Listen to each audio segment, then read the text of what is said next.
Hello, everybody. It's kind of weird. I don't know what's going on with the phone, but hey, my iPhone's down, but it'll be up in the next day or so, so I'll be able to use it again. But hey, here we go. Today we're going to talk about some fun topics. Sorry I didn't announce it beforehand, but we're going to just talk about some habits, especially on Mondays, because they're habits that are going to help us get our act together and to be more of what we need to be happy inside, to be healthy inside, and to be mentally where we want to be on a daily basis. Because as you can imagine, as a mom of 12, that I have a lot going on all the time. There's always a list of things I need to accomplish in the morning. I have a list of things I need to accomplish in the afternoon, as well as a list of things I need to accomplish in the evening. And pretty much, like I've said before, my morning routine is pretty well set. My evening routine is pretty well set. What I get to do in the afternoon is set for me. And there are things that I get to do that are on an accomplishment list. They're projects I need to accomplish. There's just chores I need to do, maybe errands I need to run, just things that me as a mom I need to do on a daily, regular basis. So that's what we're going to be talking about today, is what habit has been the most helpful for me. And whether I like it or not, this habit is number one. I would like to think getting ready for the day is the most important habit. I would like to think making my bed is the most important habit. I would like to think taking a bath or a shower regularly is the most important habit. But this one has made all the difference. Even when I have little kids, big kids, it doesn't matter. This is so crucial to my life. And that is going to bed on time every single night. On nights when I stay up late, I notice that I am lagging and dragging butt the whole next day. And that's just straight up ridiculous. It's ridiculous for me to think that I can run the show here and take care of my family in the way that I need to take care of them, let alone take care of myself, if I don't get the sleep that I need. And you all know we've been recommended to get 8 hours of sleep. I mean, that's been told to us for how long? Kids need more sleep, and teenagers need even more than that, because their bodies are growing, their minds are growing, their whole physiological makeup is changing. So it's important that they get a lot of sleep, those teenagers. Little kids need to sleep, and it's helpful for us as mommies if we can get them to go to sleep before we do. So if you can get a set time that you want your kids to go to bed, after you have your evening routine set and everything going in the evening, there's a certain time you want them to go to bed. So have them go to bed at that time every night. And if you get in a routine every night, it will be easier and easier for you to get up the next day. Now, I'm not saying that you need to go to bed the same time that those little critters do. Those children need to go to bed, and then you need some time to unwind. Everybody's different with how much time they need to unwind. Maybe you need 15 minutes. Maybe you need 30 minutes. Maybe you need a whole hour to yourself with you and your significant other. Who knows what your time is that you're going to need with your family? But that is for you to decide. You have to look into your routines of what you need to accomplish before you get up in the morning. And then you can count back from there how many hours of sleep you're going to get if you go to bed at this certain time. Maybe sometimes if they go to bed early enough, you can have a couple of hours to yourself. Who knows? I have a sister-in-law who does that. They put their kids to bed at 7 o'clock every night. Maybe they don't all go to sleep at that time, but they have to be in their rooms and done for the day if they go to bed that early. My kids, their bedtime is 8 o'clock. In bed, no questions asked.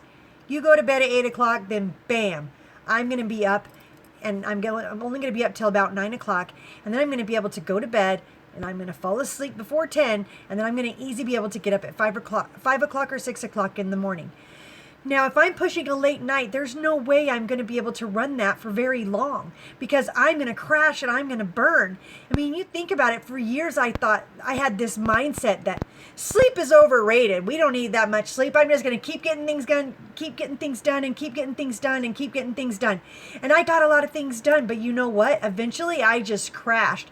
And then I didn't get anything done for a long period of time because it took a long time to recuperate and try to make up for the sleep. So what's the point in working really hard for 2-3 weeks, 2-3 months, and then crashing for a month? Then everything falls to pot and you got to start all over. That's not going to get anything on a regular basis done. And for our families, we've got to be there pretty much 24/7. So we need to take care of ourselves so that we can accomplish those things that we need to do. And that starts with our bedtime routine. That starts at night. Now, the bedtime routine word is something I learned from Fly Lady.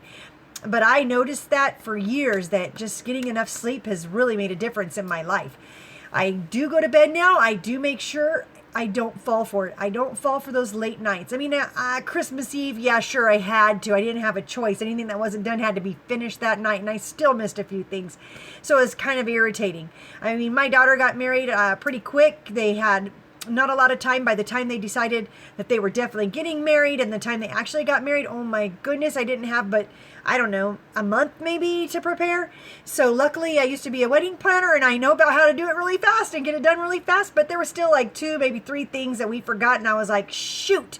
But it's okay, who cares? It worked out and it was fine, and no one really noticed, and no one ever cared anyway, just me, because I know better. And then if you can just make sure that you get to bed on time and you get that rest, you will feel refreshed, you will feel rejuvenated, and you will be able to take on the day every single day if you get that sleep. I just know that my mind is clearer, my body can function. I just do a lot better if I can get the sleep I need. So that is my number one habit I would suggest for you to practice this week. If you're used to doing the late night thing where you stay up late till 1, 2, 3 o'clock in the morning, try it. Try going to bed early. Try where you can just go to bed at 9 or 10 at night, maybe 11. And if you have to wind down, fine, whatever it takes, but make sure that you're getting that sleep you need. And if you have kids who are in school and you're going to bed at 3 o'clock in the morning, and then you're having to pretend to be a good mom at 8 o'clock in the morning, I doubt that's happening very often. It's really difficult, especially if you have kids in school. Now, granted, if you're a new mommy and you just have babies at home, and let's say your husband has a graveyard shift or some weird hours that he has to work, that's fine if you need to adjust your schedule a bit so that you can be with him. But most of the time, it's better for us health-wise to be up when the sun is up. The sun is a great moderator to remind us to get up in the morning and to get up in the evening so that you can get up the same time that happens. And it's a lot easier to just get a lot of things done that way and not just pretend to get a lot of things done. So that's what I would suggest for you, is that if you can get to bed quick, get to bed on time every night, and you will feel the difference immediately. So try that every day this week if you can. Are you up for the challenge? If you are, leave me a message in the comments and let me know that you're taking the challenge, because you're not going to be the only one that's trying this. There's a myriad of other people who this is a New Year's resolution for, and I wonder if it is for you. And if not, maybe you can just make that a little personal thing that you can do for you every day, is to get up on time. That's all I have for today. If you have any questions, let me know, but take care. That's all I've got.